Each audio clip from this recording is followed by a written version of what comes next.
Welcome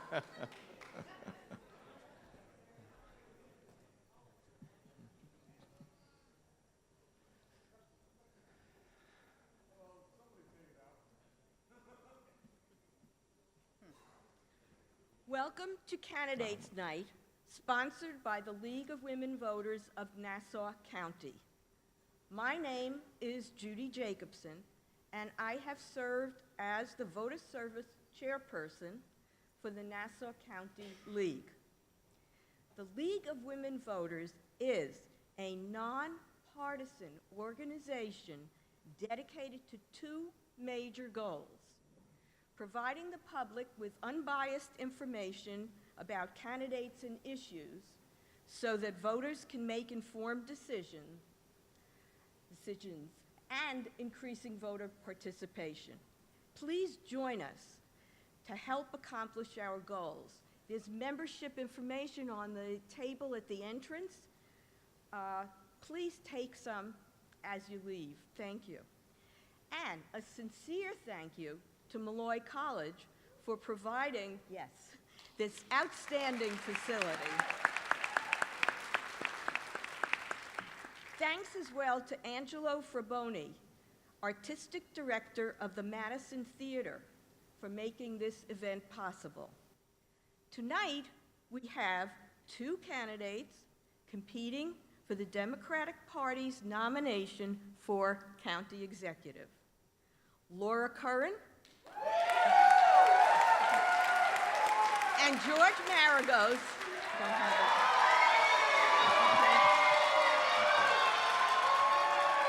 All right. Thank you. All right, if we don't get moving, we won't get to questions. Seek your vote in the upcoming primary election on September 12th. Lisa Scott will be our moderator. Lisa is president of the Suffolk County League and has no stake in this election. Our timekeeper is Dorothy Callahan Harris, also from Suffolk County. I will now read the procedures for the evening and then turn the meeting over to Lisa Scott. The moderator will be a member of the League of Women Voters who lives outside of the elected office district. Candidates will draw lots to determine the order of speaking. Cards will be distributed by volunteers from the League of Women Voters and students from the college. Cards will be collected and vetted by League members to ensure that they are legible and not repetitive or abusive. Questions must be confined to the issues in the campaign. Each candidate will be allowed 2 minutes for an opening statement. After all the candidates have spoken, the moderator will read questions. No questions may be addressed to an individual candidate. Candidates will be given 1 minute to answer every question. Now, each candidate will be given a red card that may be used if he or she wishes to rebut a response. When making a rebuttal, the candidate will hold up a red card to be recognized by the moderator. The candidate may use his or her rebuttal card a total of 3 times. Each candidate will have 30 seconds for a rebuttal. A league member will act as timekeeper. The timekeeper will hold up a sign indicating when 30 seconds remain. Where is our timekeeper? Okay, could you show the sign to them? No, 30 seconds we only use. Right, and then stop. Okay, we don't use the 2 minutes. The timekeeper will hold up a sign indicating when 30 seconds remain and again when time is up. When the time is up, the speaker will be allowed to finish the sentence. Candidates will have 2 minutes for a closing statement and will speak in reverse order from the opening statement. Since the purpose of this meeting is to determine the candidates' views, no substitute speakers will be allowed. We don't have to worry about that.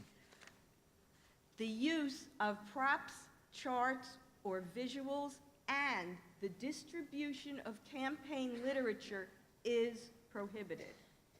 Now, I'm going to read our video recording policy. The content of this forum is owned by the League of Women Voters. Only the videographer authorized by the League may record this forum, and that is PATV. Any use of the authorized recording requires the advance approval of the League of Women Voters, except other local leagues may post the recordings on their websites. Only licensed media, including TV, radio, and newspapers, are entitled by FCC regulations to air portions of this recording. Anyone else who airs this recording must do so only in its entirety. No one is permitted to edit footage for campaign purposes. The League of Women Voters will post recordings of Meet the Candidates Night in their entirety on League Media. And both candidates have signed and agreed to the rules, and now it's all yours. Thank you. Thank you. Thank you. Okay, Laura, let's do the Pledge of Allegiance. Okay, would you all rise for the pledge, please?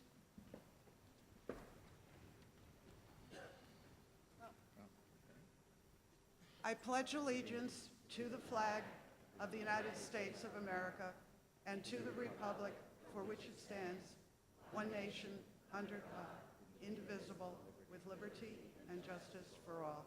Thank you. Thank you all for coming out this evening. It's always an honor to be here in Nassau County, where I actually grew up. And I look forward to hearing the issues and the views of the candidates. A few quick housekeeping details. Number one, if you have a cell phone with you, would you make sure it's either off or completely on silent mode? If we're interrupted by a cell phone ringing, I will stop.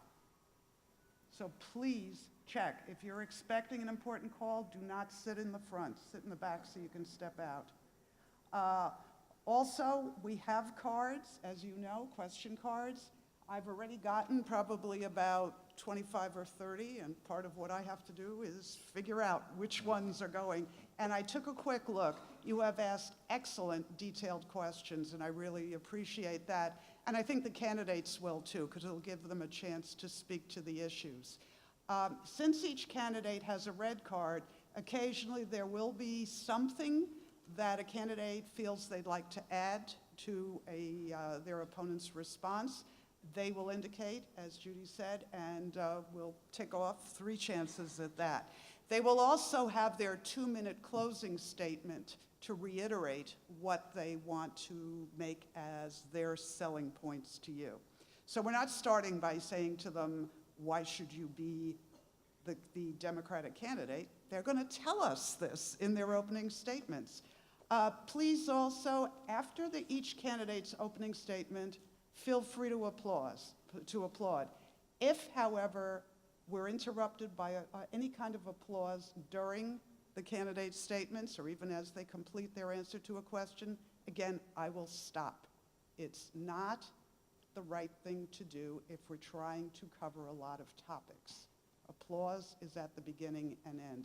And again, this is a civil conversation, and the League's goal is for the voter to be educated. And the more we can ask detailed questions of interest to the community, the more educated you will be, and in the next 6 days or so, communicate that to your friends and neighbors. So at this point, who won the lot? Who goes We didn't do it first? yet. You didn't do it. All right. Okay, Ms. Curran, if you would start, and then at the end, we'll do the same order, so Mr. Maragos would go last, okay? Okay. All right, so yours, 2 minutes. All right. I want to thank the League of Women Voters for organizing this and Malloy College for hosting us in this beautiful auditorium. And I want to thank all of you for taking time out on a Thursday night, probably one of the last nice nights we're going to have, for taking time to come and get to know your candidates. I am not a career politician. I have a background as a newspaper reporter and got into public service when I ran for my local school board. I live not too far down the road, down in Baldwin. I've got kids in the public schools, and I wanted to do what I could to help my community and our schools succeed. And I found I loved it. I love dealing with the policy, I love dealing with the budget, and it really sparked my interest to step up and serve my community in a bigger way. So I had the opportunity to run for legislator. And in my 3.5 years as a legislator, representing Baldwin, Freeport, a little bit of Rockville Center, some of the other surrounding areas, I'm very proud of the reputation that I've carved out as someone who puts her constituents first. I see this job as being a public servant. I'm here to serve the public. But I don't want to sugarcoat it. For the past 3.5 years, I've had a front row seat to the corruption and to the patronage and to the mismanagement that has really become an embarrassment. And I think about who lives in this county. We've got smart people, hardworking people. We've got a lot going for us. But we just don't have a government that lives up to us. And as I'm campaigning all over the county, there's a common denominator that I hear wherever I go, and that is a feeling of deep distrust. And it's no wonder. You pick up the newspaper, you turn on the local news, and you see an endless stream of convictions on corruption charges. And the list seems endless. It's the current county executive Mangano, Ippolito, Skelos, who used to be the senator here. I know we can do better. I'm in this race because when I'm county executive, I will make sure we have safeguards in place to stop corruption before it starts, to make sure that every penny of taxpayer money is spent appropriately, and that we finally can create a vision of how we do real economic development and live up to our potential. Thank you.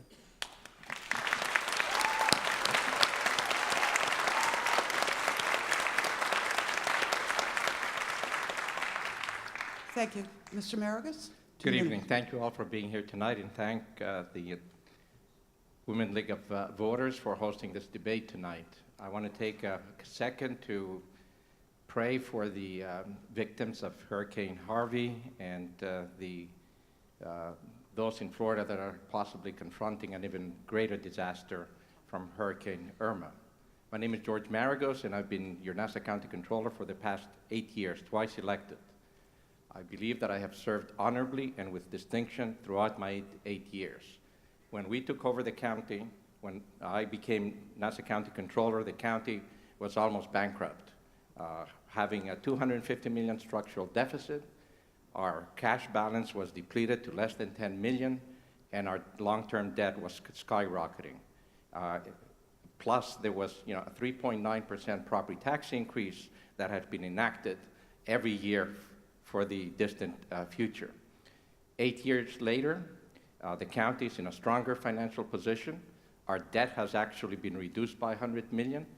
Those 3.9% property tax increases every year were terminated. Our cash reserves have grown from $10 million to $170 million.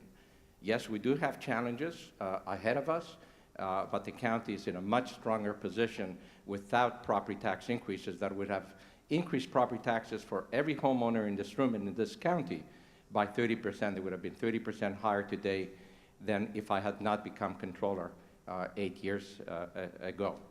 We have serious challenges going forward. We have our expenses are growing faster than our revenues. Corruption is a big issue. But corruption has happened on both sides of the aisle. And the person who stood up to corruption by not approving almost $300 million worth of contracts in the first year alone was this controller standing in front of you. And that is why we have made substantial fiscal progress in the county, and we've kept property taxes down. So I'm proud of the accomplishments, and I believe I'm the best qualified person to move ahead and put this county on the right fiscal road to fix the many challenges that are facing us in affordable housing, in high property taxes, and in our public transit system. Thank you.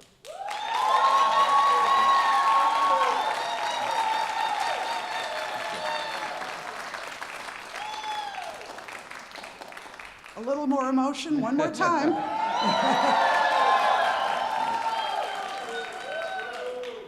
Okay, thank you. A word of caution to the candidates. We are going to be strict about the response time, so please, a phrase finishing your thought, but not 3 sentences, okay? And so we'll start. The first question will go to Mr. Maragos, and then Ms. Curran, and then we'll flip back and forth. And again, lots and lots of questions. So, Nassau County has been polarized for ages. If elected, how will you bring elected officials together to work for the greater good? 1 minute. Sure. Before I was elected controller, I was in private industry for over 35 years. I rose to some of the highest levels in corporate America and started my own successful company that still exists. My sons have taken it over and they're doing better than I did. You don't achieve success unless you're able to bring people together, to work together to achieve common goals. And I think my experience, both especially in private industry, but also in government, has been about bringing people together to achieve goals. And you are absolutely right. Our politics are very polarized.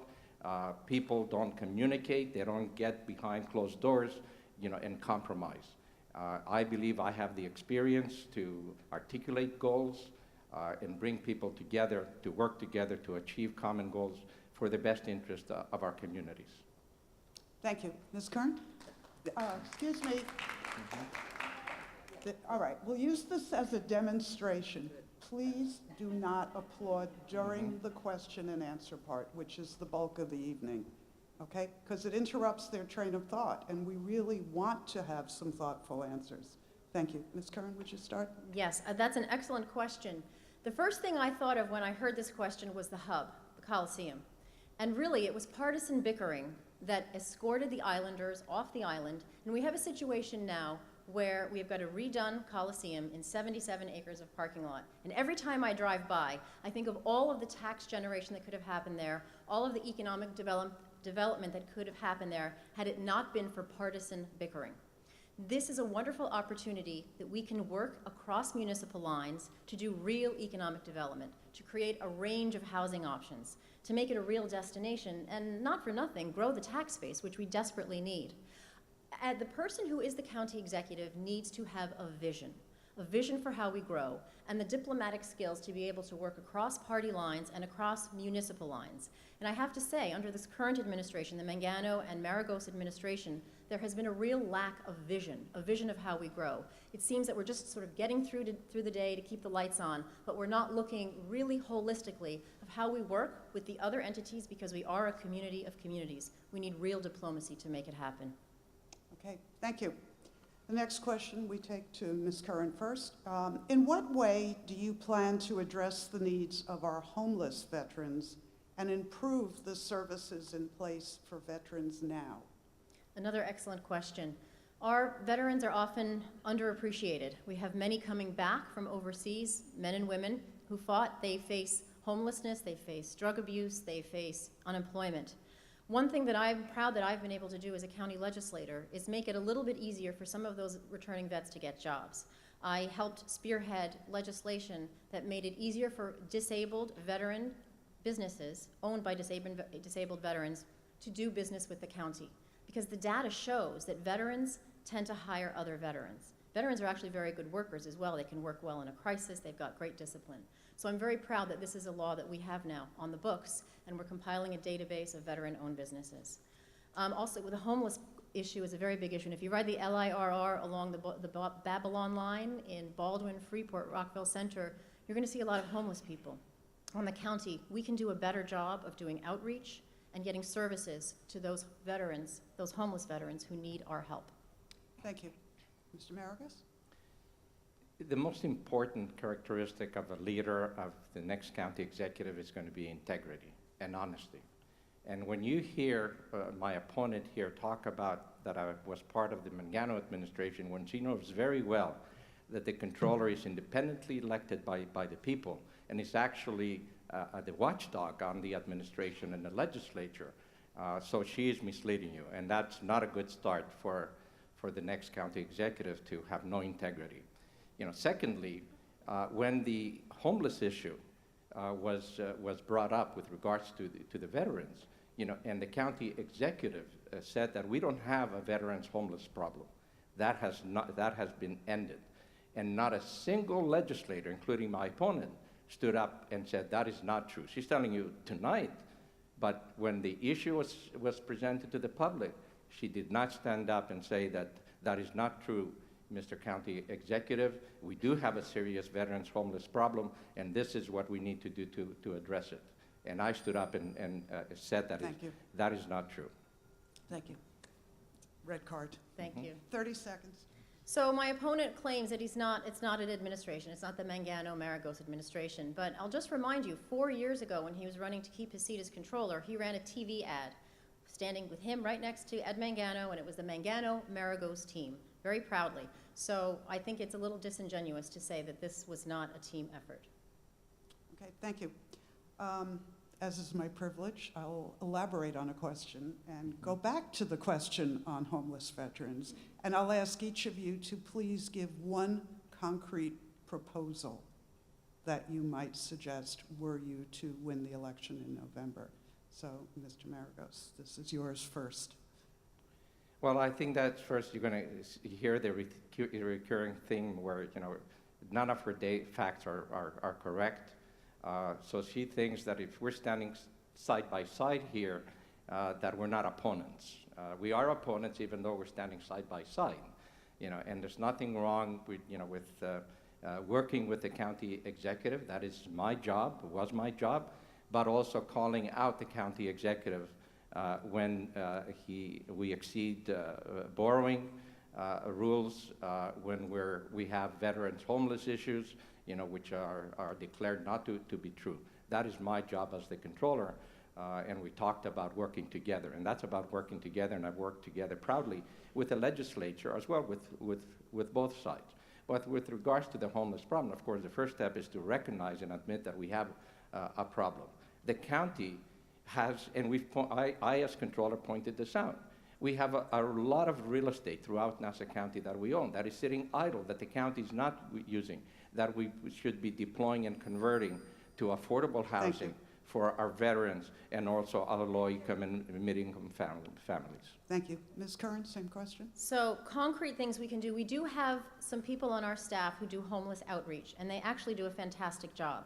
The problem is many of the homeless people have they're mentally ill, they're addicted to drugs, and it's not against the law to be homeless. You can't make them take services if they don't want them.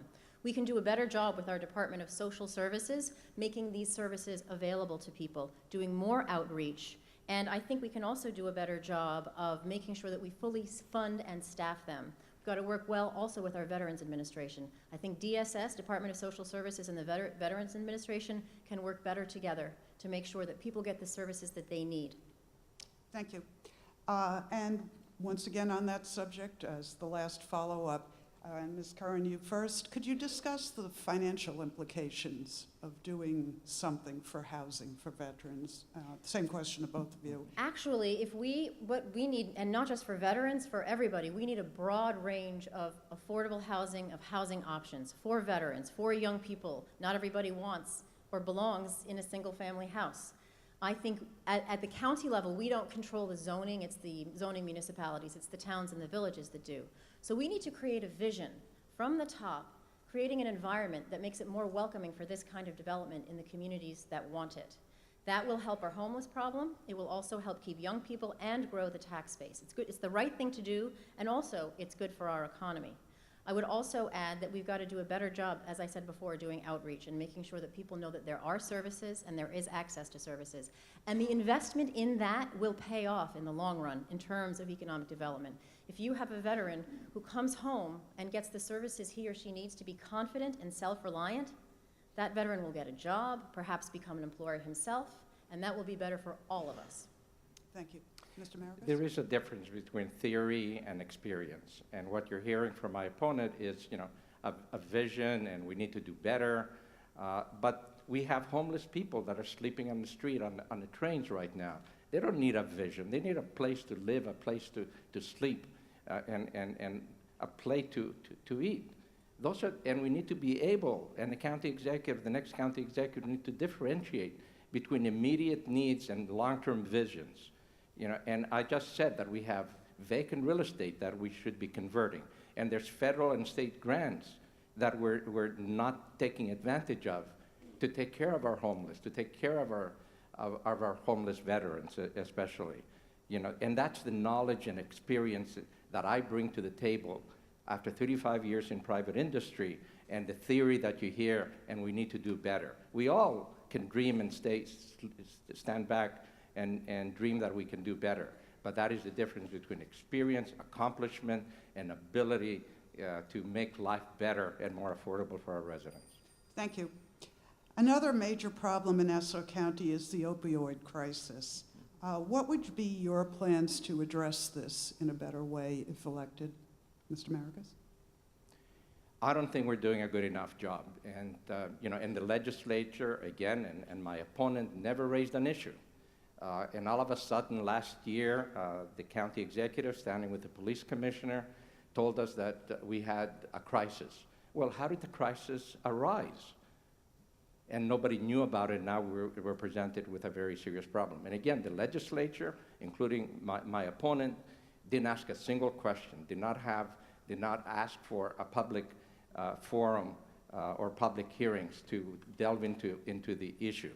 And I said publicly, that this should not have happened. We have a police department that is not representative of the communities. It's underrepresented by the minorities where the crime, the opium epidemic has taken hold, and we do not have effective community policing to deal with. Secondly, we're not doing enough to provide counselors to schools and in areas that need counseling to keep kids and provide programs, youth programs for children so that they do not succumb to the epidemic. Thank you. Mr. Maragos, the next question. NYFA has proposed... Do you want me to answer the opioid?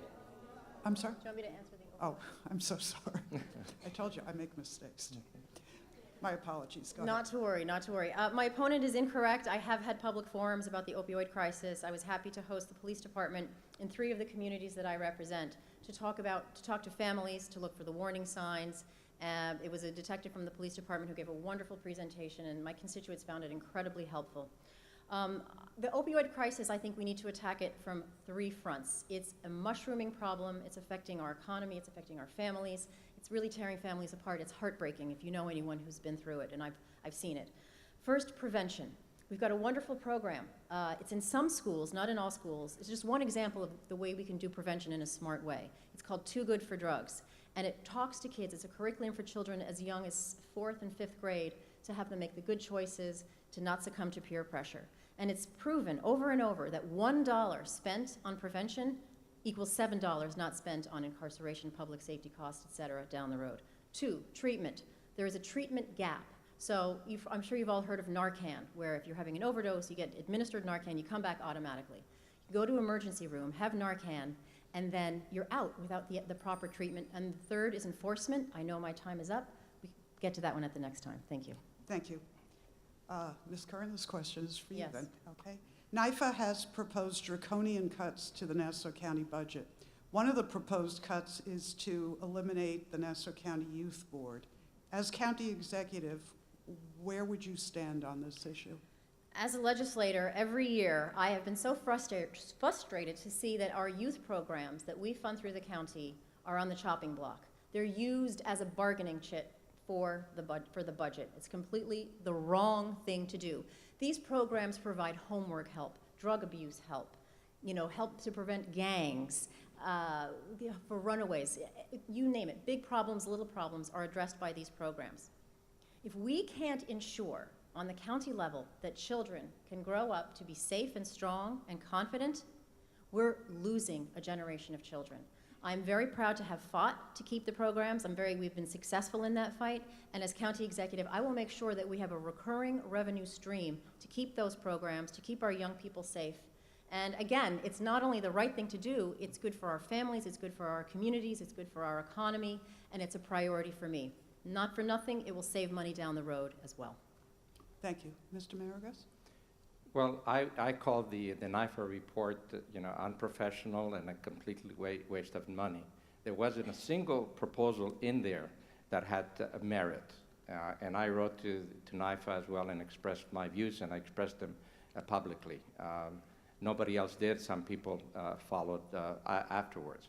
And actually, back in 2012, we had, my office had highlighted, and we had done an analysis, that every dollar spent on youth board programs saves $6.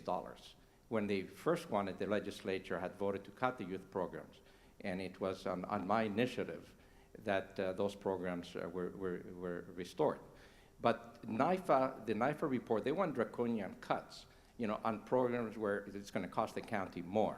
And some of the sacred cows that represent millions of dollars of expenditures that are completely waste, nobody wants to talk about except this controller, such as we have police officers that are nearing retirement, that sit behind a desk, that are earning over $200,000 a year in overtime, or the broken property tax assessment system that we have that is costing the county over $80 million a year. Thank you. And both of those are subjects we will be going into as well.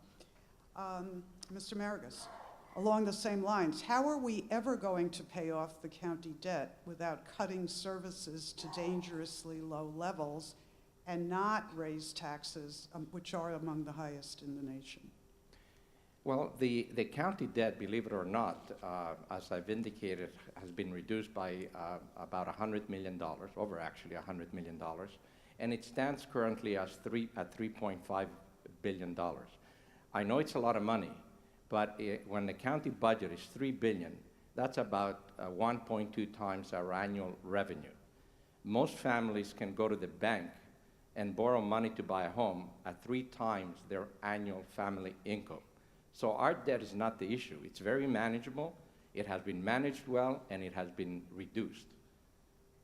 Some of our other costs, such as police overtime costs, our broken or rigged property tax assessment system that has shifted the property tax burden from the high-end homes to the middle and lower-income homes, that is costing, and it's costing the county an additional $80 million a year, are the real issues that we should be talking about. Ms. Curran? So it's very important to get our financial house in order. My opponent had said earlier that the county is in stronger financial position than it's been, and I would have to disagree with that, proven by the fact that we are not only under NIFA control, we are under a control period of NIFA, which means we have very little say over our budget. That happened under the Mangano-Maragos administration. NIFA was not in a control period before that. We've got to get our budget in order. We've got to go line by line through the budget, make sure every penny is being spent appropriately. Right now, this administration is spending millions and millions of dollars on outside contracts to connected legal firms and other people who do work for the county. We can bring a lot of that work in-house and save millions every year. We pay a corruption tax every year for those bloated patronage positions, for those bloated contracts. Guess who pays for it? We do. We're going to cut the corruption tax when I'm county executive and make sure that our spending is under control. We also have to look at the other side. We have to look at revenue, and we have to be serious about economic development. We're not living up to our potential. We're not keeping our young people, and our tax base is eroding. Assessment also must be corrected so that everybody pays their fair share, which is not the case under this administration. Thank you. Can I answer that question, I think? We keep doing this. You did. Again, I reiterate that, You did. I did? You did. Okay. You did. Unless you want to use your red card and respond. 30 seconds if Yes, you do. okay, I will. Very, very quickly, again, integrity and knowing the facts is critically important, and again, you're being misled. My opponent never went through, in the 4 years almost that she's been a legislature, never went through the budget line by line to suggest cuts. Our annual financial statements are audited. I don't think she ever inquired about them. So to make statements that are disingenuous is not appropriate for an aspiring next county executive. Thank you. You both referred to the police and the large part of the budget. This question now would go to Ms. Curran first. What can you do if you're county executive with that much of the budget going to a police contract? Yes, of your property tax, of that part of the tax bill, your property tax bill, 87% goes to police. Also, there's the sales tax as well as the funds of a lot of the rest of the budget. Our police costs are very high. It's going to be up to the next county executive to negotiate the police unions. In fact, all the municipal unions. All of the municipal contracts are up at the end of this year, and I think it's very unlikely that this administration will be negotiating them. We have to make sure that we negotiate fairly. We have to make sure that our people remain safe. But I think we're going to have some serious conversations. Again, it's going to take a lot of diplomacy. I will disagree again with my opponent who says that I haven't gone line by line and I haven't found savings. I'm very proud of the fact that I carved out a plan, a bipartisan plan, to restore routes to the buses that were cut. I did that by going through the budget and finding money, and did it successfully. I'm very proud of that. A lot of people in the district that I live, that I represent, down on the South Shore, use the bus. To me, I know this is not the question, but that's a huge priority for me. Thank you.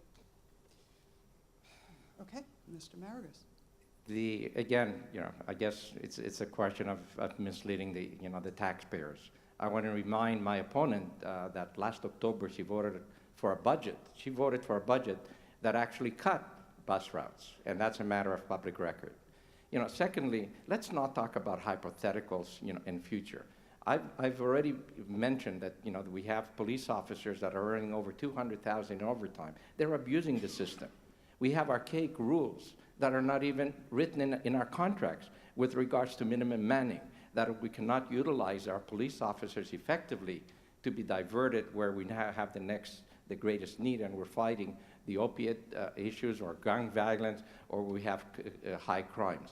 Those are contractual rules that are called minimum manning, that are not even contractual, but we allow them to happen, and we don't negotiate them out. That's where the most of the money in the police department. It's not the salaries of the police officers. It's the waste and mismanagement that is allowed to persist, and it requires somebody with experience and knowledge and insight to be able to fairly tackle those issues. Thank you. Mr. Maragos, a question from the audience. As a disabled rider and a student at Hofstra University, I'd like to know what your plans are to ensure that transportation is improved and not further destroyed. Well, that has been one of my main campaign pledges, that we need to invest in our public transportation system, both in our bus system, introducing new technologies and new concepts such as public ride-sharing services, maybe even extend the monorail system out to Long Island, and invest also in improving the Long Island Railroad. Public transportation is the lifeblood of our Long Island economy, and we've let it degrade for too long, and now without any investment. I mean, I've posted some seats that were sent by residents the seats on the Long Island Railroad are patched, are taped.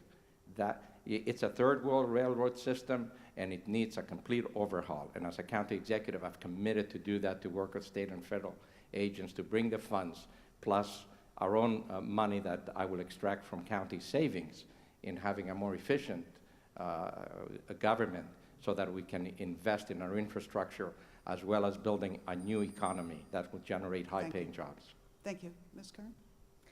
Public transportation is a passion of mine. Young people aren't driving as much as people my age, I hate to admit it. I was a strong advocate for allowing ride sharing to happen legally here in Nassau County. If we're talking about keeping our young people, they use ride sharing. Public transportation is key. I was an unapologetic supporter of the third track because it's an investment in our infrastructure to help make it easier for people to get on and off the island, to get around the island. We've got to do that if we want to grow. I'm passionate about the buses and finding recurring revenue to fund the buses. And also there are models in the rest of the country that we could be copying. More flexible ways of doing the routes, smaller buses, doing it on demand with your phone. That's what other places are doing. I think we have a real opportunity to lead the way here and do that here. Thank you. Follow up on that question, Ms. Curran, you first. How would you, as county executive, get input from people who presently take public transit? And also, how would you convince hundreds of thousands of people to consider public transportation? Oh, such a great question. My dream would be to have people ride the bus by choice, not because they don't have a car. I did an experiment. I did 5 days where I'm lucky enough to have a car, but I did 5 days where I took the bus, I took my bike, and I talked to people. And that's the best input you can get. You find out what's working, you find out what's not working, you find out what the frustrations are, and then you can tailor the bus to actually work better for the people. I also would have to just point out an inaccuracy in what my opponent said, that I voted to cut funding. That is actually not true. I voted against that budget. It's a budget that also raised fees, and I would do it again. I'm very proud of the fact that I was able to restore some of those routes. Unfortunately, this administration has not made public transportation a priority. They've cut bus routes again, and as county executive, I will find recurring sources of revenue. For instance, this year, we had $12 million surplus in the red light camera fees. Let's use some of that to restore the buses. There are also two grants, two pieces of bonding that we did that equaled $3 million that we could use towards the buses. That was never done. It's something I suggested to the administration, and they didn't do it. I would do that as county executive. Thank you. Mr. Maragos? You know, you don't listen to the people by riding your bike, okay? You go and ride the trains, you ride the buses, and you take a poll, to listen to as many people to get a scientifically sense of what is happening. And I'm proud, about a month ago, we released a poll of the Long Island Railroad that showed that 65% of our residents are dissatisfied with the level of service that the LIR provides. 6 months earlier, the Long Island Railroad Administration was telling us that the satisfaction was 84%. A lie, and everybody knew it was laughable. But, we went out, which is the appropriate scientific way to talk to people, through surveys to find out what the real customer service satisfaction is. And at that basis, then you can bring public policy to bear and public funding to ensure that we upgrade our transportation system. So there's a wrong way and a correct way to approach problems and bring solutions to bear. Thank you.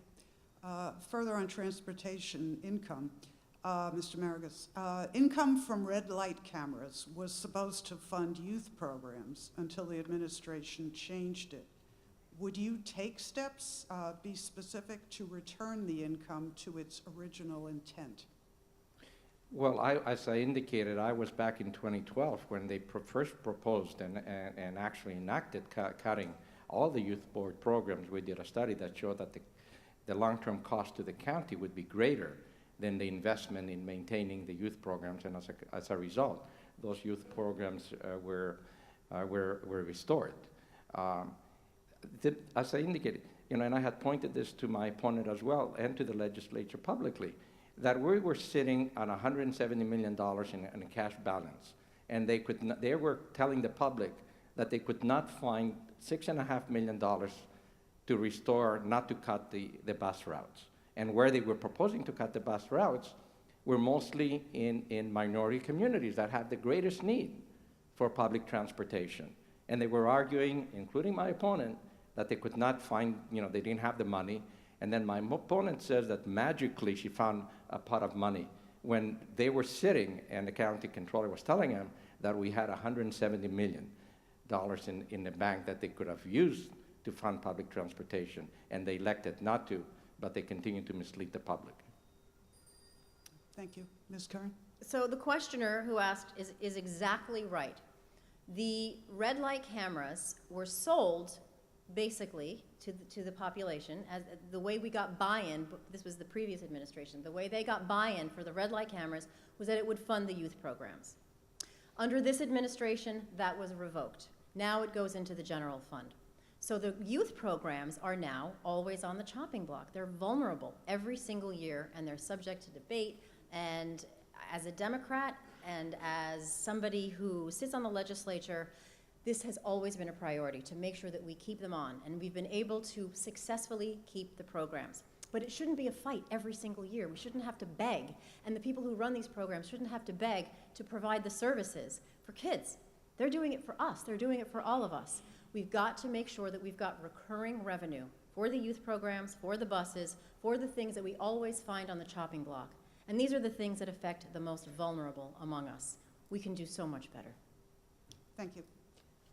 We have a few questions about traffic.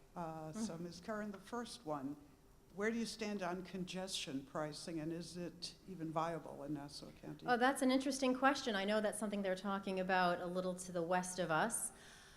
Congestion pricing might be a hard sell, which is why it makes me even more passionate about expanding the options of getting around besides using your car. Making sure that we have enough funding for the buses, making sure that we fight for our fair share of public transportation funding for the railroad. And I'm very happy that now the third track is coming. That's a good investment. The Ronkonkoma line is coming. That's a good investment. That will get more people off the roads. It's better for our environment. Also, the other thing we can do is create more walkable downtowns. Here in Nassau, Farmingdale, wide range of housing options, new apartment complex, people walk around there now. They don't drive as much. The great example in Suffolk is Patchogue, a wonderful walkable downtown. People live where they work. It works. And it's also great for the environment, great for traffic. Thank you.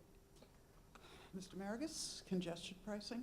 We definitely don't need another tax on our residents, because that's what it is. We're kind of talking and fed up with raising traffic violation fees 100%, raising fees to register a mortgage, and on. Very substantial. We don't need another tax. Call it whatever you want, traffic pricing, it's another tax. And that's what my opponent will continue to propose, as Mangano did, propose traffic violation fees that went up 100% that were allowed by the legislature. We need new concepts in transportation. We need to make transportation, both the Long Island Railroad, our bus systems, and new concepts such as public ride-share services attractive so that people can get to work, can get into the city, have a comfortable sit in the morning, and get into the city in 30 minutes. And not only would that remove a lot of cars, people are driving because they don't like the railroad. They cannot get on time, to work on time. So if we have a reliable public transportation system, not only will we remove traffic from the street, from our roads, but also create an economic boom because companies will want to flock here. Thank you.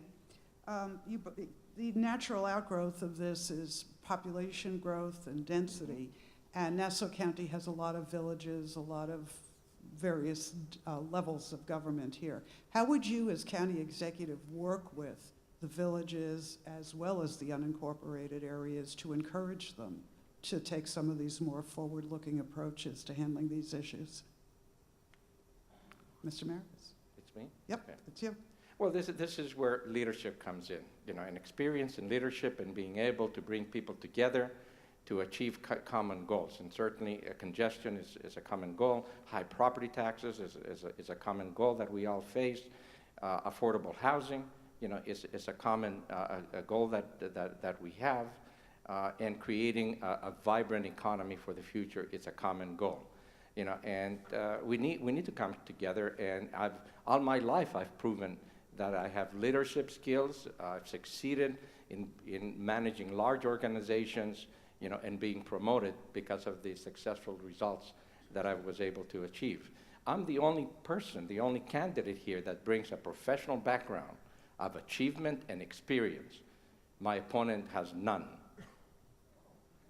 Thank you. Ms. Curran.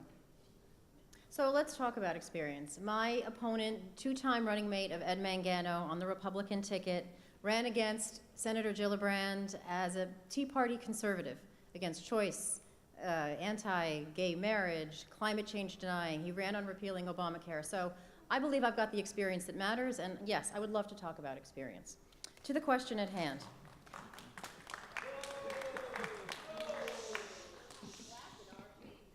So Thank you. Excuse me. Just wait a minute, please. I'm sorry to interrupt your train of thought. If you can't control yourself, please leave the room. This is a courtesy to everyone in the room. We know you're passionate. It's wonderful. We're going to have a great turnout for the election on Tuesday. But please don't interrupt a response, whether you like it or don't. So, Tamara, could you just back up and would you start your answer again? Yes. Not the prologue, but the Got one it. answering the Yes. question. So it's an excellent question. We have a crazy patchwork quilt of municipalities, 71 plus villages with mayors, 3 huge towns. They're not really towns, they're more like mini counties, 2 cities, and there's not a lot of cohesion. We're a community of communities. People like it that they come here for the communities, but it does make it very difficult to get things done. And I'll just give you an example. So where I live in Baldwin, the town of Hempstead, which controls the zoning, is doing a mixed-use development. At the same time, the county, it's on a county road, is working on a traffic calming project to create a little downtown. Now that was a coincidence. It should not be a coincidence. It could be a holistic thing that we do together. It requires a lot of diplomacy. It requires working across party lines. It requires working across municipal lines. So that's something I think I bring to the table. I look forward to doing this. And I think actually George has a point. It does benefit all of our constituents. And not for nothing, it benefits all of our bottom lines on the government level as well. Thank you. Ms. Curran, a follow-up to that. There's a question. Downtown revitalization for minority communities is not being seen. An example given is Roosevelt. What are you planning to do to fix the downtown and bring in new businesses in minority areas? Great question. So villages, I find, sometimes have an easier time doing downtown revitalization and transit-oriented development around their train stations. I talked about Patchogue, I talked about Farmingdale, there's here Rockville Center. Those are villages that have mayors who are forward-thinking. So a place like Baldwin or Roosevelt is unincorporated, so they're not really, masters of their domain in a way that a village is. So we have to make sure that, number one, we elect people to the village boards, to the town boards, who really take their community's interests at heart, and also to create a vision of how we make it happen. I think people being involved is key, and I do believe that downtown revitalization is what will save us as a region. I'm concerned that our tax base will continue to erode if we do not enliven and generate our downtowns, make them transit-oriented, make people want to live there, wide range of housing options. And I find that NIMBYism is dying down now. People want that now. Residents want that now. And I think you'll get more buy-in from people in government when it comes from the grassroots. Thank you. Mr. Maragos, same question. We're not creating affordable housing. We don't have policies that help our neediest communities, our poor communities. And even in this, transit-oriented housing that we're talking about, that we're proud of, we're allowing developers, to come in and get very generous tax abatements and zone variants and have no requirements that they give something back to the community in terms of affordable housing. And Mineola is a good example. We built housing development where studios start at $2,500. Who can afford that? We have gentrification happening in our minority communities. The county has had an aspirational goal to put aside 16% of spend towards minority and women-owned businesses. And we paid lip service to it. And nobody other than myself as controller advocated that we invest more in our minority businesses and women-owned businesses as a method to stimulate economic development in those communities. Thank you. Can you give one specific example of what you, each of you, as county executive, would actually be able to do for a minority community that's in need? Pick your area. What's something that you don't need to get everybody on board for that can be done? Or is the county exec really powerless and has to build coalitions? No, the county executive has a lot of power to effect very rapidly bring about affordable housing in communities. As I said, through our minority and women-owned empowerment, we can immediately invest a lot of money to help those struggling businesses stimulate businesses in minority communities. We have, as my opponents, And a good example is the iStar down in Long Beach that he supports. That is an example of the abuse, and the corporate welfare that we have in Nassau County that sanctions out of the economy a lot of money and does not allow for us to develop affordable housing, invest in our public transportation system, or lower property taxes by having a fair and equitable property tax assessment system for our middle class and our seniors, and certainly our lower income families. Thank you. Ms. Curran? Something that the county executive can concretely do is take a look at the IDA. The county executive appoints the members of, it's the Industrial Development Agency. It's a quasi-governmental entity. And the IDA is meant to create jobs and do true economic development. Unfortunately, that's not happening right now under this administration. So we're seeing tax breaks given to, for example, storage facilities that hire maybe 2 people. That's not job creation. That's not real economic development. We've got to make our IDA muscular and do really good deals, because what these IDAs do is they make deals. They basically have taxpayers subsidize economic development as an investment that the economic development down the road will pay back and will actually create more revenue. Right now, we've got a problem where deals are done, but then there's no mechanism if the developer or the business does not meet its part of the deal. There's not really much of a mechanism to bring that money back and give it to the taxpayer. We've got to make the IDA more transparent, have the meetings public, and really have it be used for what it was meant to be. Thank you. And just to answer the question, that will do the right kind of Thank you. development in the neighborhoods that need it. Yeah, red card? Yeah. 30 seconds.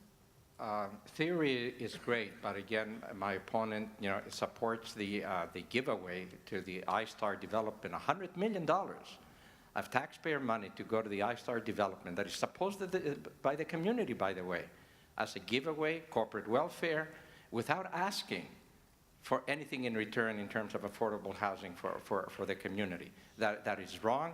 So theory is great, what you're going to do. But when the issue is on the table, she has done nothing and spoken not a word against it. Thank you. Okay. I'll just Red add, card, okay. total fabrication, I actually don't even know, anyway, total fabrication from someone, but I think that's someone that we expect who's running as a Democrat, someone who ran as an apologist for this current administration twice, as a team member of this administration, just making things up out of whole cloth. And at this point, we can all use a drink of water. And I want to give the audience a chance to submit a few more questions. Okay. We have plenty still, so we'll take about a 2-minute break. Please don't leave the room, Thank but you. yes, you can do that.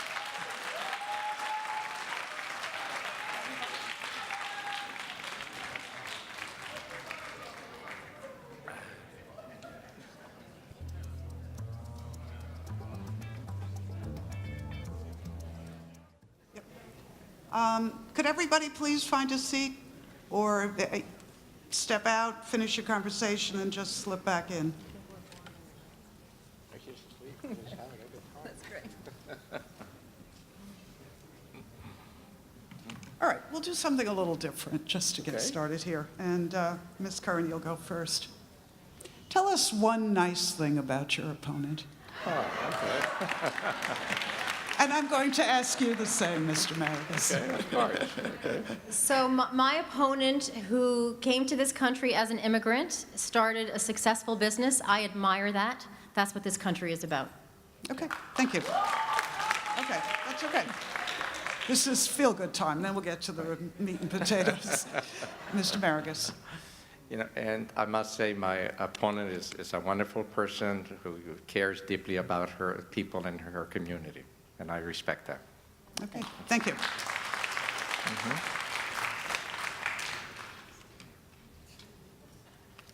Okay, so we'll bring in some current events here. Mr. Maragos, why don't you go first on this? Okay. The softball came first. What's your reaction to the news on DACA? And if you're county executive today, how would you respond? Well, I've already responded that it's a heartless decision. it's cruel to deny young people hope that they were given. I also spoke out against Trump's aggressive immigration enforcement policy, the only person to do so, and asked both the legislature and the administration to enact a welcoming and friendly immigration policy, highlighting the weaknesses that we have in the system, that we have ICE in our jail that is permitted to exist, that each of the law enforcement agencies have dissimilar immigration enforcement policies, that, as I highlighted as controller, can deny people due process, which is a fundamental right in our Constitution. And that should not be happening here in Nassau County. And I highlighted it can happen. It is happening. People are being detained on administrative warrants without cause, denying people due process rights. Thank you. Ms. Curran? So the rhetoric coming from the Trump administration and also the policy coming out of the Trump administration is something that as county executive, I will make sure that we protect the people who are here. When it comes specifically to DACA, you're totally disenfranchising 800,000 young people, many of whom live on Long Island, people who are working, who are paying taxes, who are serving in the military. You're not only disrupting their lives, disrupting their families, and spreading fear, it also has a real economic consequence. So there was an estimate I just read today that $280 billion will be lost in the next decade if these young people can't continue to work and have a good, productive life here. So we've got to make sure that we take a very strong stand here and say that is unacceptable. It's the wrong thing to do for human reasons. It's also the wrong thing to do for our economy. And to follow up on that, since the way it's been left by the president is Congress should find a solution in 6 months, if you're county executive, you'll be in office while they still have 3 months to work on it. Right. How would you go about getting that message across to the congressional delegation? We've got to lobby our local Congress people really hard what the consequences of this will be. We've got to make it very clear that this is not acceptable. It's going to hurt our families. It's going to hurt our communities. It will make our communities less safe. And it's also going to hurt our economy. Thank you. Mr. Maragos? I would do similar. I think it's a federal issue. I think we have to be strong advocates that, certainly the Democratic caucus in Washington continues to speak loudly, in support of extending DACA as long as possible. I didn't understand why the president had to repeal it. Why couldn't he wait and give the administration, the Congress 6 months and then act? He didn't have to act. That's perplexing to me. It's convoluted logic. But yes, we need to, as a community, speak loud against the terminating DACA and certainly moving to have a path for citizenship for these innocent people that are an asset to our communities. Thank you. And again to you first. There are always questions about making a county, in this case Nassau, a sanctuary county. And we've heard the current Justice Department speak loud and clear about how they intend to have financial damage put out on communities, cities, counties that do not permit ICE in and comply with all the regulations. Could you address that if you were county executive? Well, without calling it exactly that, that's exactly what I proposed when I brought the leading activists on Long Island, immigration activists, together to discuss the findings that we had with regards to the unequal policies among us law enforcement, and to recommend that I should not be housed in our correctional facility, that we should not honor administrative warrants without cause, that they should be subjected to a judicial review. And that is exactly what New York City has done, exactly the same policies, but they put the label on it, sanctuary. And when I had a debate with my Republican opponent that my Democratic opponent did not attend, He wanted basically for us to have a police state where immigration officers and our police officers would be sent into churches to arrest and apprehend Thank people without cause and without a judicial Thank you. warrant. Okay, Do you want me to answer that one too? yes. Okay.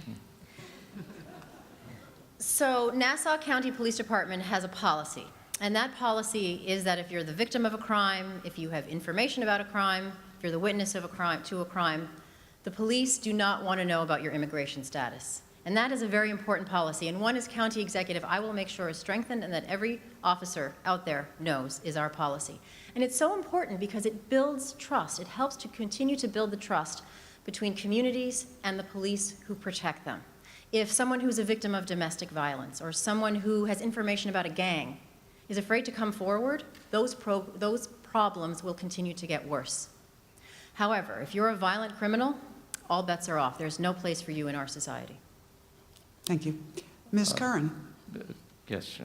you want to use your red card? This is the Yes. last one for Thank you. you. Okay.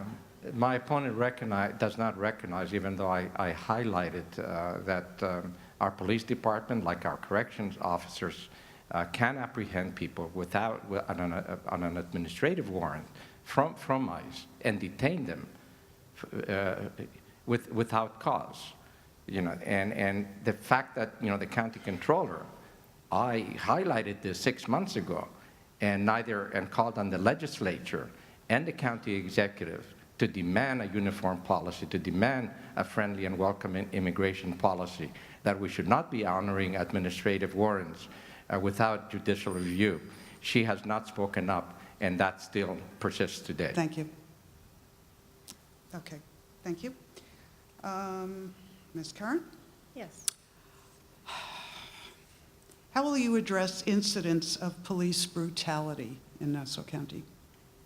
Something that I have actually proposed, I think, is something that we can explore and something that I would negotiate with the police union in the next contract is the use of body cameras and dashboard cameras. In a village that I represent, I represent a big part of the village of Freeport. It's the first, and I believe it's still the only police department in the state that has body cameras, and it's something that works. And this is something that I would be very interested in. In fact, this current administration had agreed to do a pilot program to explore body cameras. It hasn't done. As county executive, I will negotiate it. I will get that pilot program started, because I think that will be a very important way to restore trust between police and the people that they protect.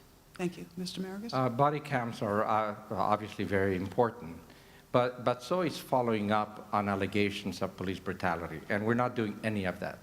And the county executive has not demanded, because the county executive is the chief law enforcement officer of the county.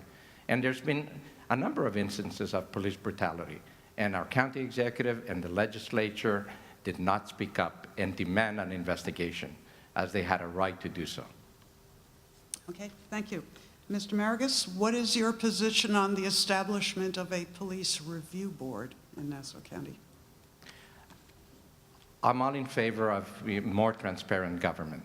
And I must say, as controller, I've been recognized nationally for having an office that has been the most transparent, has been leaders in the nation in putting our contracts online, all our checkbook online, and we've continued now to continue to put even more information online so that we have a complete transparency in government. We're the only ones that respond to FOIL requests, usually within 5 days.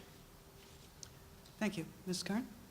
I think anything that we can do to really build the trust between police and the communities is something we should take a serious look at. Okay, thank you. Ms. Curran, how will you improve conditions at the Nassau County Jail? So the jail under this administration has suffered real mismanagement. I don't believe that the sheriff's job is a job for a patronage position. I believe it's a job, as we have in this current administration, it's a job for a true professional who understands corrections, who is there managing. We have a situation where the infrastructure is crumbling, and it's not safe for the people who work there, it's not safe for the people who are housed there. We had a terrible situation with Armour. The county, under this administration, gave a contract to a private healthcare provider to do healthcare at the jail. This contractor was not meeting the requirements of its contract. Every few months, they were supposed to do regular reporting of the metrics, of the statistics. They were not doing this. I asked, actually, I wanted to know when we were seeing inmates dying, et cetera, I asked for these reports. And all of a sudden, they threw something together. It was self-contradictory. You could tell it was just done at the last minute. And my opponent, at that point, decided that was the time to stop paying Armour, when this had been going on for, $60 million 5 years later. He finally decided to take that stand. Thank you. Mr. Maragos? Well, the first thing I would do as county executive is fire the sheriff, who's a chef. His background is a chef, if you believe. We have a sheriff, the head of the jail, in charge of close to $100 million that we spend annually with no relevant experience. That's the first thing that I would do, and put a professional in there to manage the jail. Secondly, the facility, as my opponent indicated, is crumbling. The elevators don't work. Can you imagine the sheriff telling you that we don't need a camera surveillance system that hasn't been maintained for close to 20 years? And his argument was, it's an excuse that we don't need to have it. Can you imagine in a jail without a camera surveillance system? And again, my opponent and the legislature, nobody raised a sound about the management of the jail or the mismanagement. And I want to point out to my opponent that myself as controller moved on the jail well below the state attorney general did back in 2013. So what she's alleging is patently incorrect. Mr. Maragos, both you and your opponent have talked about corruption in the county. You've mentioned the sheriff and the head of the jail in terms of answers to that question. Could you point to other areas of corruption that, as county executive, you want to work on those? Well, absolutely, and my opponent was, kind of implicated in that regard in voting to authorize $50 million, voting with the Republicans to authorize $50 million in wasteful spending, a self-serving vote that is costing the taxpayers $50 million. That is corruption at the core. Ms. Curran? Just to correct the record, I did publicly call for the sheriff to resign several months ago. When we talk about corruption, this is the topic that is at the top of everybody's minds. As I said in my opening, there is a real lack of trust in government. There's a real lack of trust in the status quo. When I'm county executive, I'm going to put safeguards in place to get rid of patronage jobs, to make sure that bloated contracts aren't given out, that every penny is being spent appropriately. Everyone I appoint will not be allowed to contribute to my campaign or be the member of the leader of a political party. My opponent, talk about patronage, hired his own sister-in-law for a $90,000 a year job. That is the status quo. That is exactly what people are sick of. We got to get rid of the corruption tax. Okay, thank you. Because guess who pays for it? You do. Thank you. Ms. Curran, if a hurricane the likes of Harvey or Irma hit Nassau County, what would you do? We've got to start planning right now before it happens. So one thing that I've proposed that this county doesn't have currently is a master resiliency plan to make sure that we shore up our infrastructure, that we have the escape routes all set, that everything is ready for when the storm hits. We've got to do everything we can in a very holistic way for the whole county. Right now you have it happening here and there in some villages, but we've got to make sure that we have a master plan that covers the entire county. Speaking about Trump earlier, Donald Trump said he repealed an Obama rule, and this rule said that any infrastructure projects that use taxpayer money, he's saying now no longer have to take into account climate change, as the Obama rule said, have to take into account climate change, flooding, storm surge, etc. As county executive, I pledge that any money, taxpayer money used to fund infrastructure, has to be built to withstand the ravages of climate change. That was exactly the wrong thing to do. Also, Donald Trump said the United States is getting out of the Paris Climate Accord. And that was very disappointing. I was encouraged by the mayors and governors who said Thank they will you. stick with the accords. As county executive, Nassau County will stick with the climate accords. Thank you. Mr. Maragos? Yes, my opponent spoke about not taking political contributions. You know, initially she said she was going to limit it to 500, then she raised it to 1,000, and now I think last week she raised it to 5,000, while at the same time taking 25,000 from our Republicans, big Republican donors that have corrupted Mangano, such as RXR, Gambrielli, and many others. So, you know, we say one thing if there's not, and do something else. Is that what we want in the next county executive? That is corruption and at the core again. And the next county executive should not be caught with those lies, saying one thing and doing something else to further her aspirations. Yes. My opponent had no problem taking money from these people when he ran twice as Ed Mangano's running mate on the Republican ticket. No, I didn't take money. And he also was given $150,000 from the Republican Party in his last race to run his race. I have to admit, I am very proud of the support that I've gotten. I believe it's because my message is resonating. It's resonating in all of our communities. It's a message that we can do better, that the status quo is not working, and that people are fed up. And I think the support and the wide range of support that I've gotten shows that I am the right messenger and I've got the right message. And I'm also very proud to say that I've got the support of Planned Parenthood. I'm endorsed by Governor Cuomo, by Congresswoman Rice, Congressman Tom Suozzi, and Senator Gillibrand. And I think that wide range of supports from the grassroots on up shows that I'm the right person to take on the Republicans in November. Thank you. And at this point, you both used all 3 of your rebuttal cards. Got it. So take notes. You have your 2-minute close, and make sure you cover the points that Right. you really wanted to have another red card for.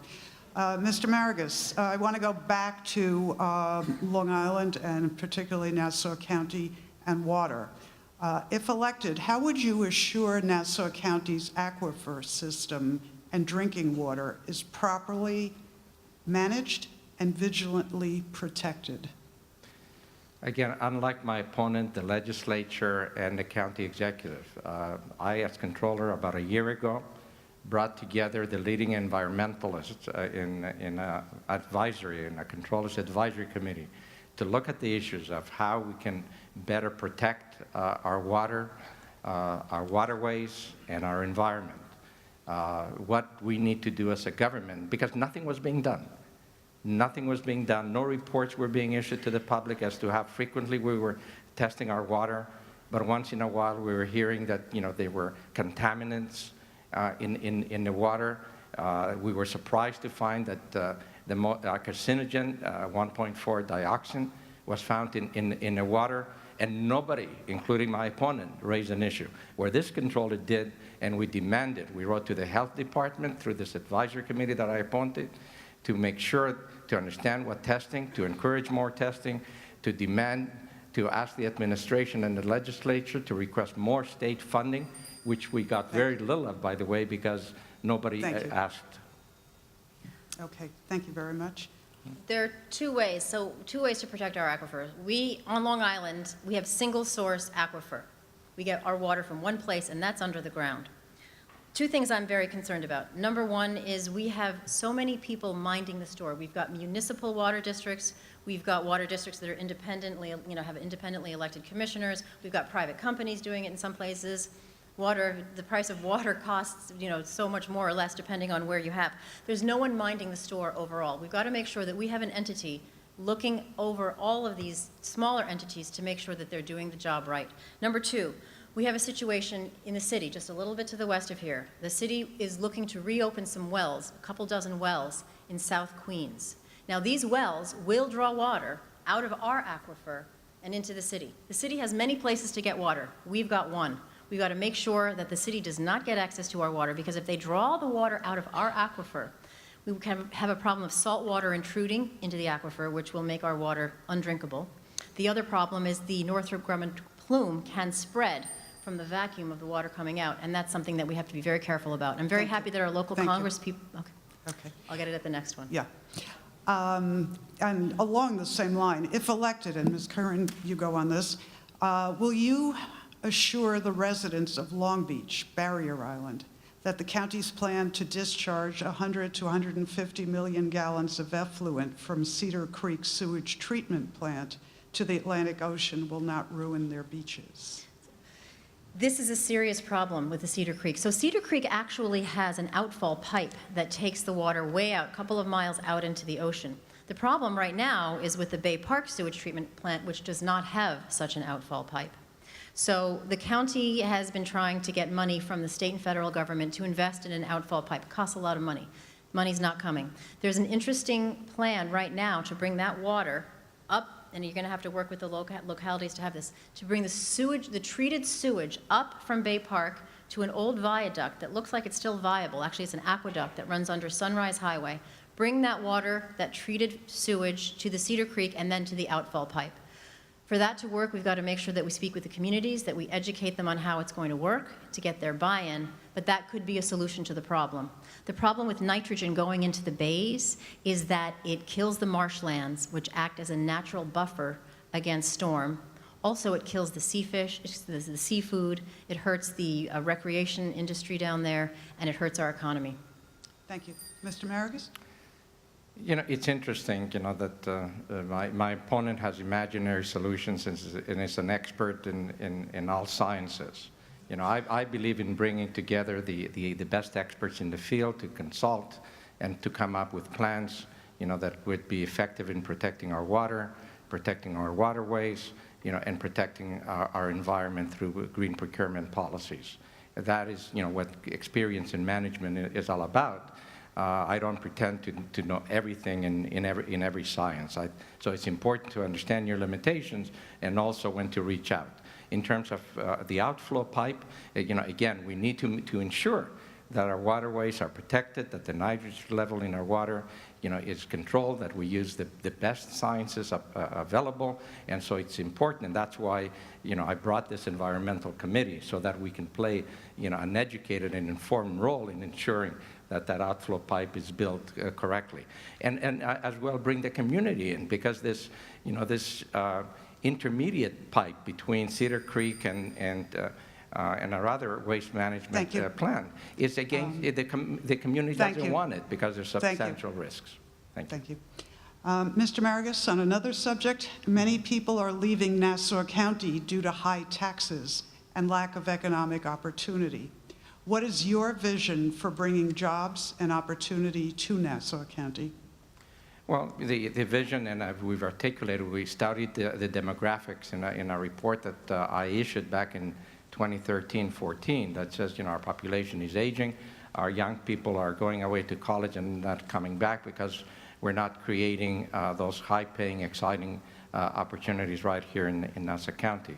So I articulated, I presented a vision that we invest in creating an economy built around healthcare, wellness, biotech, biosciences, and become best in the world.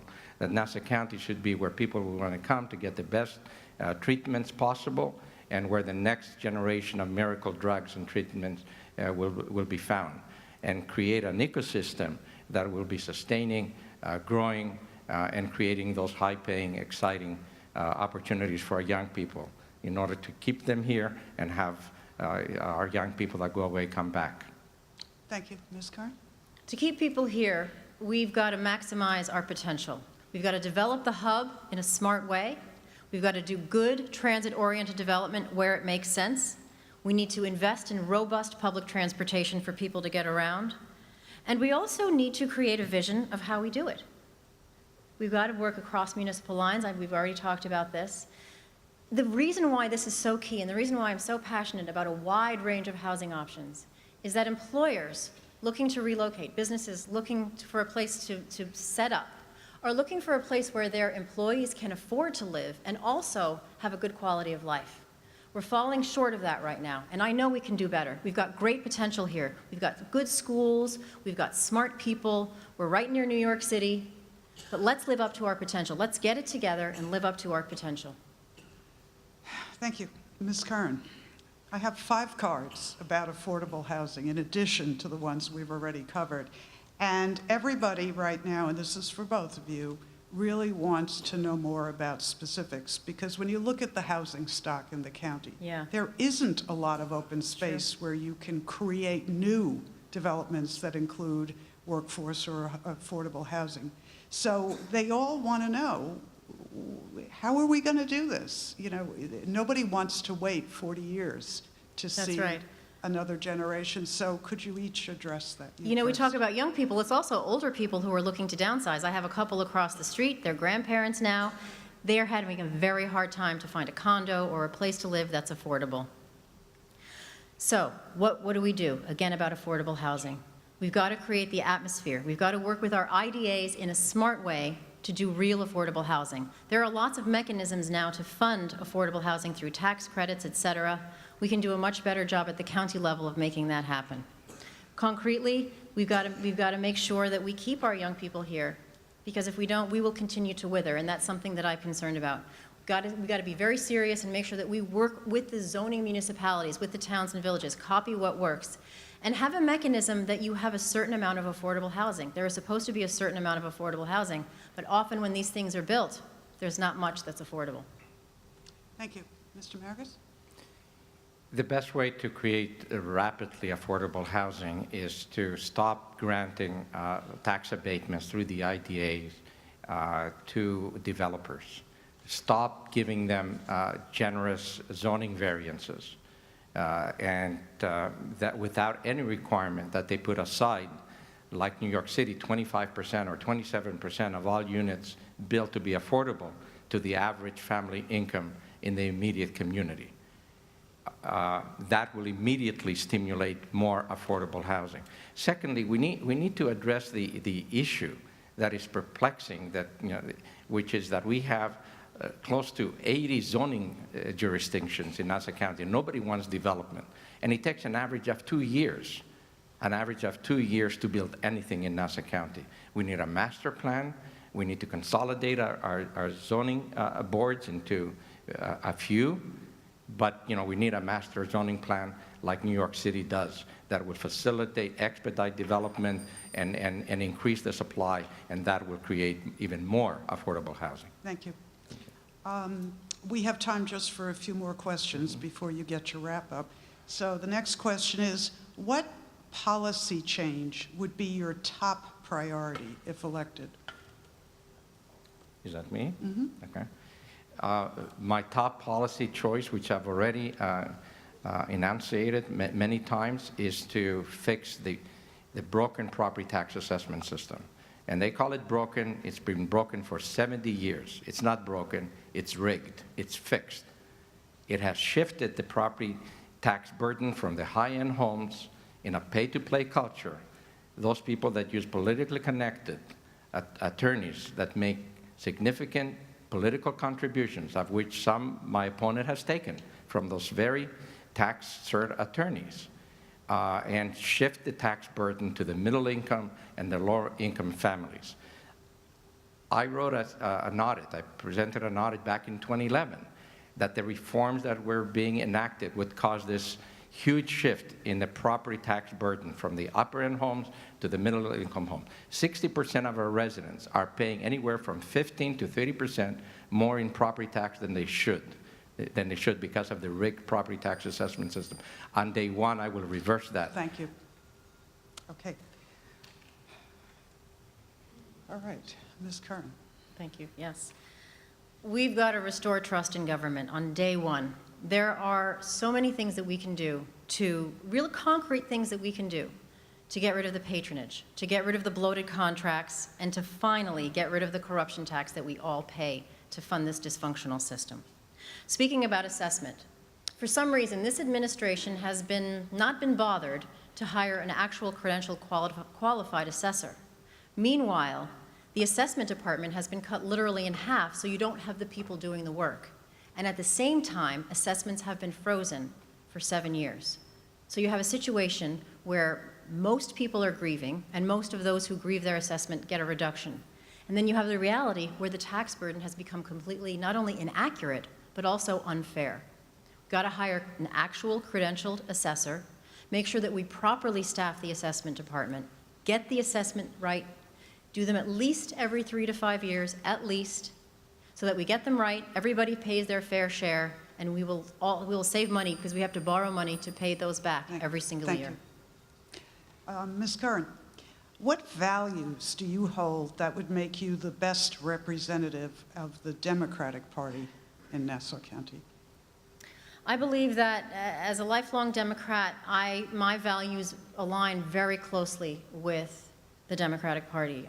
Pro-choice, pro-marriage equality, climate change is real, and my opponent ran as a Tea Party conservative against Senator Gillibrand, denying climate change, anti-choice, anti-gay marriage, an extreme platform that most people in this country don't agree with. I'm very proud that I've got the endorsement of Planned Parenthood for my commitment to choice and for women's health. I also agree that everyone who lives in our county, our wonderful county, deserves to grow up, all children deserve to grow up to be confident and self-reliant, no matter what zip code they were born in, no matter what school district they're in. And as county executive, I will work as hard as I can to make sure that that happens. Thank you. Mr. Maragos? I think the most important value in the next county executive is integrity and experience, of which my opponent has already proven in taking corrupting money from the same Republican donors that corrupted Mangano. She has already taken $25,000 and probably more. She has probably struck a backroom deal with the Republicans to authorize breaking out away from her party, the Democratic Party, and voting to approve $50 million of wasteful spending. If that is, not corrupting, I don't know what it is. So, if we cannot restore trust in government, if we are not living up to our integrity, if we are misleading people, telling them that, we're going to limit our contributions to $500 and turning around the next day and accepting $25,000 from people that have vested interests in the pay-to-play culture. So integrity and experience are crucial in the next county executive. And the last question from me, from the audience, is how would you be independent of the Democratic system, the Democratic machine? Because Nassau County has, on all party levels, had a lot of machine politics. So, Mr. Maragos, you first on that. Well, I've already proven my independence. Certainly, I have not been handpicked. I have not been given $36,000 that the party boss has given my opponent. And of course, those are investments. Those are investments that these corrupting influence are making. And they want something in return. And they want a return on that investment. And I think that's what they're going to have if my opponent is elected as the next the Democratic nominee to represent the Democratic Party. That's not the start that we need to bring trust in government. That is not what it's going to take to win against a strong Republican machine. If we cannot present a candidate that has integrity and experience, that at the same has been already corrupted, then there will be no differentiation with the Republican nominee and the Republican Party, and the Democratic Party will not win the next general election for county executive. Ms. Curran? So I want to be very clear. When I announced my candidacy for county executive in my living room last November, I did not ask for anyone's permission. I got into this race because I've had a front row seat to what is not working, and the status quo is not working. That's what's inspired my run. I had the potential of being the outsider candidate because, frankly, I have ruffled feathers in my party, and I have made people angry at me for things that I've done. But every single vote that I've taken, and yes, sometimes I have reached across the aisle when I thought it was the right thing to do for my constituents, and I'm very proud of that. I would do it again. My opponent had no problem taking money from these same guys he's talking about now when he was Ed Mangano's two-time running mate. Thank you. Okay. You each have 2 minutes to make a closing statement. Ms. Curran, you'll go first. Mr. Maragos, second. Voters make their choice because they want to vote for someone.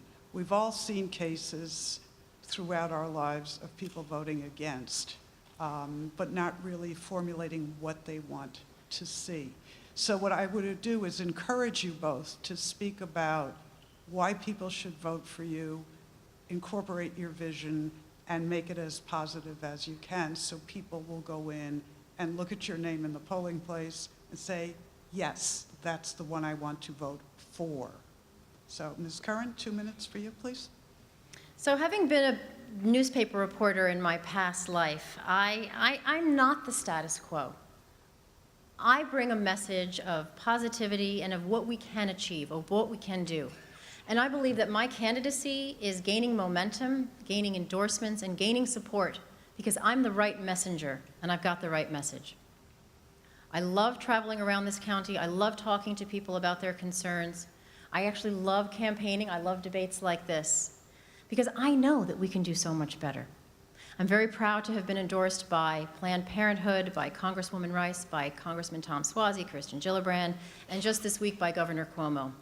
Because that to me validates that I am the right candidate and that I will be the strong one to win and take back our county in November, that we can finally live up to our potential and finally live up to the greatness of the people who live here.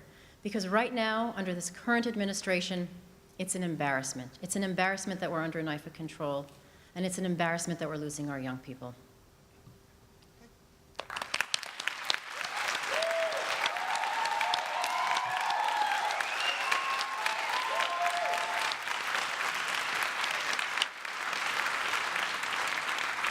Okay. Mr. Maragos, you have 2 minutes for your close. The status quo is not working. My opponent represents the continuation of the status quo, the corruption that we have, the inability to have a vision that would create a new economy and fix our infrastructure. On the other hand, I'm beholden to nobody but the people, you know, all of you in this room. Okay? I've taken no contributions. I'm self-funding my campaign. That's how I committed to this cause, to bring about change in Nassau County. Hold that thought for a minute. We're taking that off his time. Don't interrupt the candidate you're supporting. We're almost done. So if we want change, if we want a clean break with the past, to build a new Nassau County that's going to be affordable, that's going to be vibrant, that's going to provide exciting job opportunities, affordable housing, fair taxation, that we have. Our seniors cannot afford to stay here. Our young people cannot afford to stay here. And not to start conceptualizing a vision. I've articulated a vision that has been tested with various experts. I know how to bring people together, and that's about, what government should be.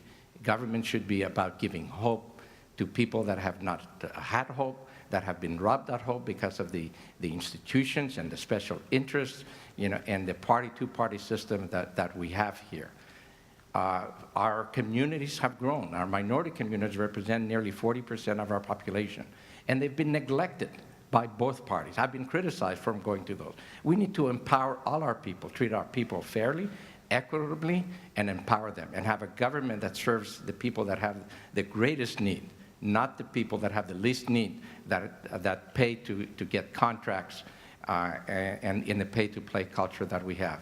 And as an independent outsider, not beholden to the system, not taking political contributions, I will work solely for the people and all of you in this room. Thank you. Thank you.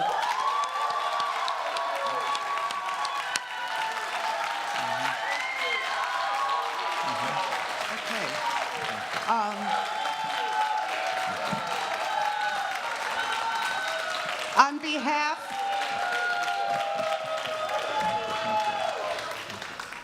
now make sure you get people out to vote. Thank you.